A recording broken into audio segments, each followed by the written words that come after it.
La première chose, c'est de trouver un territoire attractif qui repose, on pourrait prendre le jeu de mots, sur un insight éditorial, en tout cas, un sujet de contenu qui donne envie de s'intéresser, de s'informer.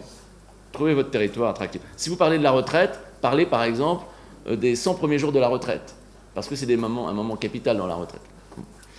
Après, le deuxième sujet, le fait de trouver un contenu génératif, c'est-à-dire pas un contenu isolé qui va faire un one-shot et après on va passer à autre chose, mais un contenu qui va permettre, dans la durée, de constituer une bibliothèque de contenu, un content library, et que cette bibliothèque puisse être réutilisée de plein de manières différentes.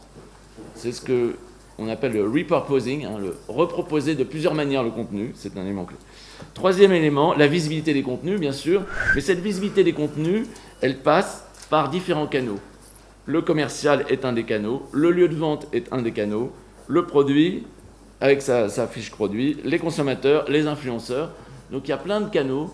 Il y a bien sûr Facebook et tous ceux qu'on a cités tout à l'heure, mais il ne faut pas oublier ces canaux-là, qui sont des canaux vivants et humains. Quatrième facteur clé de succès, le fait qu'on sente un lien tout à fait fort entre la marque et le contenu. Nous, on dit que le contenu, il a pour fonction d'éclairer l'arrière-plan culturel des marques, de mettre en évidence des tas de choses, de raconter des tas de choses qui sont souvent un peu dans le non-dit, dans le cachet des marques.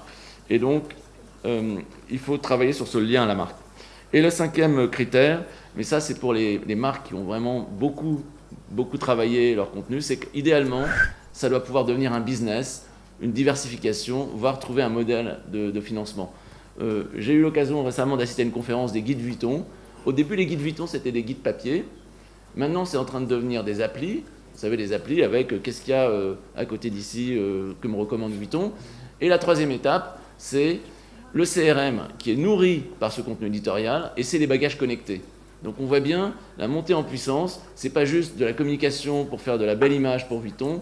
Aujourd'hui, le contenu éditorial des guides Vuitton, ça devient partie intégrante des produits de voyage Vuitton.